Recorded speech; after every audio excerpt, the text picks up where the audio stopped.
Break के बाद वक्त है मध्य प्रदेश बुलेटिन का। शुरुआत करेंगे रीवा से, जहां खाद्य वितरण केंद्र पर भगदड़ मच गई, जिसमें कई महिलाएं घायल हो गई हैं। और साथ ही बात होगी शाजापुर की, जहां सिटी बस स्टैंड पर किसान महासम्मेलन का आयोजन किया गया है।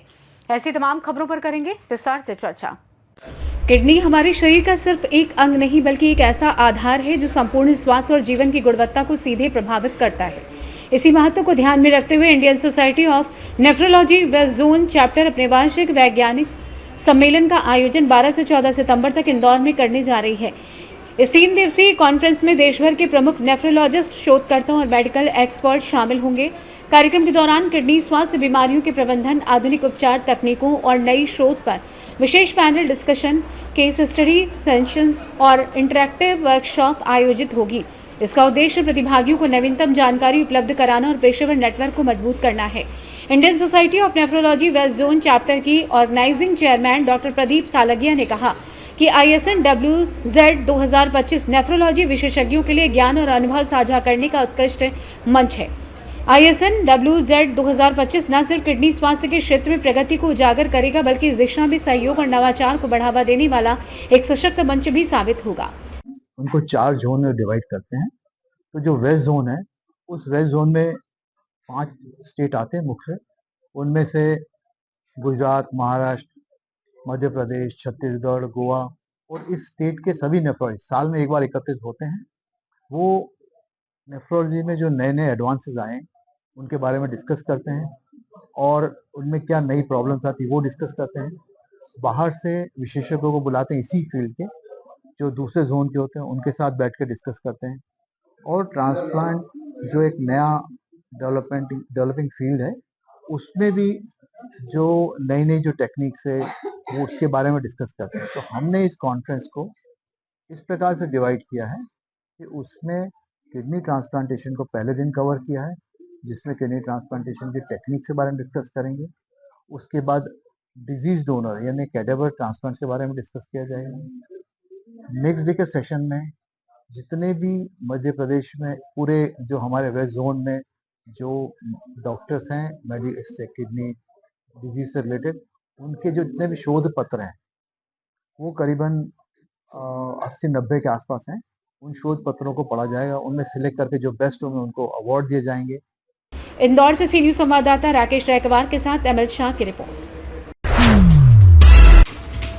जिले में खाद की किल्लत के बीच हालात बेकाबू होते जा रहे हैं। मंगलवार को बैकुंठपुर थाना क्षेत्र अंतर्गत उमरी खाद वितरण केंद्र में किसानों के भारी भीड़ के चलते भगदड़ मच गई। निजी महाविद्यालय परिसर में खाद और टोकन लेने के लिए हजारों किसान सुबह से इकट्ठा थे। भीड़ बढ़ने पर धक्का मुक्की होने लगी और अचानक भगदड़ की स्थिति बन गई। इस दौरान कई महिलाएं गिरकर घायल भी हो गईं। घायलों को मौके पर ही प्राथमिक उपचार दिया गया। खाद वितरण में अव्यवस्था और भीड़ प्रबंधन की कमी को लेकर किसानों में भारी आक्रोश देखा गया। ग्रामीणों का कहना है कि यदि व्यवस्था दुरुस्त नहीं हुई तो स्थिति और बिगड़ सकती है।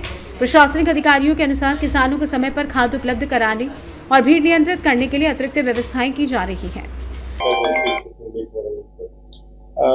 प्रशासन द्वारा पर्याप्त रूप से व्यवस्था खाद वितरण की बनाई जा रही है, जिसके परिप्रेक्ष्य में 5 हमारे जो डबल लॉक केंद्र है, करैया, जवा, उमरी, चाकघाट और गुड़, इसमें आज सुबह से खाद वितरण किया जा रहा है। इसी तरीके से हमारे 37 जो पैक्स समितियां हैं, उसमें भी खाद वितरण किया जा रहा है। 2 हमारे इफ्को के जो इफ्को बाजार है मनगवार समरिया में, उसमें भी खाद वितरण किया जा रहा है। तकरीबन मैं कल का डेटा अगर आपको बताऊं तो कल 370 MT खाद वितरित कराई गई पूरे रीवा जिले में, और करीबन 2500 फार्मर्स को कल खाद वितरित हुई है। व्यवस्था ये बनाई गई है कि एक जो कैपेसिटी के अनुसार जो हमने आज, जैसे करैया में किसानों की संख्या ज़्यादा थी, इसलिए काउंटर्स की संख्या भी बढ़ाई गई है। 6 काउंटर्स में वितरित हो रहा है। उमरी में किसानों की संख्या ज़्यादा थी तो काउंटर्स बढ़ाए गए हैं। कूपन बांटने की और खाद वितरण की व्यवस्था इसलिए अलग की गई थी, तो दोनों जगह पे एक साथ भीड़ होने के बाद जो कुछ ज़्यादा इशू संभावित होते हैं उसको दूर किया जा सके, इसलिए अलग अलग व्यवस्था की गई। और इसी परिप्रेक्ष्य में मुझे लगता है कि किसान जो है भाई जो आ रहे हैं उनको कूपन वितरित किए जा रहे हैं। जैसे जैसे अवेलेबिलिटी, खाद की पर्याप्त अवेलेबिलिटी है, जैसे पूरे डिस्ट्रिक्ट में अभी 1245 MT का स्टॉक अभी हमारे पास है, जो केवल डबल लॉक केंद्र में है। समितियों में भी इसी तरीके से खाद शेष है। और इस वीक में पुनः गुरुवार के अराउंड हमारे जिले में और एक रैक प्राप्त होनी है, तो इस तरीके से खाद की पर्याप्त उपलब्धता है। तो सभी से अनुरोध इतना ही है कि अपने जो समय से आप आए और खाद जो आपका कूपन मिल रहा है आपको, उसके अनुसार खाद को उठाओ। अभी बैकुंठ में सब क्या है? बैकुंठपुर जैसे मैंने बताया, उमरी में आपने जो बताया कि 2-3 एक जो आज कॉलेज से कूपन वितरित हो रहे थे उसमें कुछ लोगों ने एक साथ गए, इसलिए लोग ज़्यादा आने की वजह से ऐसा हुआ था। पर उसमें भी सुचारू रूप से कूपन आज भी पूरे वितरित हो गए हैं। तकरीबन 1200 लोगों को आज वहाँ कूपन भी वितरित हुए हैं और जो भी सभी किसान हैं वो सेटिस्फाइड होके घर गए। जरूर 2-3 महिलाओं को वहाँ धूप की वजह से दिक्कतें हुई है, तो उनको भी प्राथमिक उपचार, जो कि हमारी मेडिकल की टीम भी वही थी, एडिशनल एसपी और एडीएम की खुद ही आज उमरी में उन्होंने खड़े रहकर खाद बंटवाई है। तो इन सबकी उपस्थिति में उनके सुचारू रूप से ये बाकी काम भी किया। रीवा से सी न्यूज संवाददाता अर्जुन तिवारी की रिपोर्ट। सुजालपुर ब्लॉक कांग्रेस विधानसभा कांग्रेस एवं किसान कांग्रेस द्वारा आयोजित किसान महासम्मेलन मंगलवार को सुजालपुर सिटी बस स्टैंड पर आयोजित किया गया, जिसमें विशेष रूप से किसान कांग्रेस प्रदेश अध्यक्ष धर्मेंद्र सिंह चौहान, पूर्व सेवा दल राष्ट्रीय अध्यक्ष एवं प्रदेश उपाध्यक्ष महेंद्र जोशी, वरिष्ठ कांग्रेस नेता राम नारायण परमार, पूर्व विधायक एवं राष्ट्रीय सचिव कुणाल चौधरी सहित कई नेतागण विशेष रूप से उपस्थित रहे। वक्ताओं ने संबोधित करते हुए कहा कि किसानों की मांगों जैसे किसानों को बीमा व मुआवजा मिले, सोयाबीन, पीला मोजिक से खराब फसल का सर्वे हो, तत्काल मुआवजा दिया जाए, ऐसे ही किसानों व आमजनों की समस्याओं के निराकरण की मांगों को लेकर किसान सम्मेलन आयोजित किया गया, जिससे जिले भर के कांग्रेस नेता, पदाधिकारी व कार्यकर्ताओं के अलावा किसानों की उपस्थिति रही। समस्त कांग्रेस जनसभा से रैली के रूप में अनुविभागीय अधिकारी कार्यालय पहुंचे एवं किसानों की मांगों को लेकर अनुविभागीय अधिकारी को ज्ञापन सौंपा।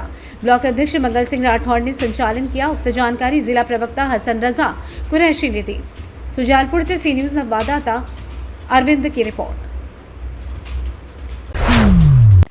सिवनी, मालवा, नर्मदापुरम जिले में चलाए जा रहे विशेष सड़क सुरक्षा अभियान के तहत मंगलवार के दिन थाने के सामने सड़क सुरक्षा अभियान के तहत थाना प्रभारी राजेश दुबे के नेतृत्व में 2 पहिया वाहनों की चेकिंग अभियान चलाया गया।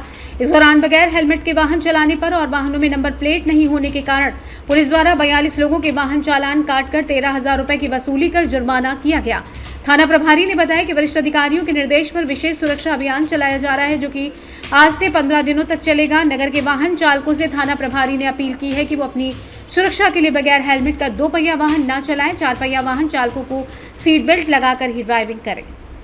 वाहन चेकिंग अभियान चलाया जा रहा है। ये 8 तारीख से आगामी 15 दिन के लिए वरिष्ठ अधिकारियों द्वारा मोटर व्हीकल एक्ट के विभिन्न एड में चालानी कार्रवाई करने का निर्देश दिया गया है। यह अभियान 15 दिन चलता रहेगा लगातार। इसका मुख्य उद्देश्य आम जनता को अपनी सुरक्षा के लिए जागरूक करना और नियमों का पालन करने के लिए है। इसका उद्देश्य चालानी कार्रवाई नहीं है। हेलमेट प्रत्येक व्यक्ति के जीवन के लिए बहुत जरूरी है। सीट बेल्ट बांधना भी बहुत जरूरी है। यह जन जागरूकता अभियान पूरे मध्य प्रदेश में चल रहा है। सिवनी, मालवा से सी न्यूज संवाददाता संतोष चंदेल की रिपोर्ट। फिलहाल के इस खास बुलेटिन में बस इतना ही। देश दुनिया की तमाम बड़ी खबरों को जानने के लिए जुड़े रहिए सी न्यूज भारत के साथ। हर खबर आपके साथ, आपके हाथ।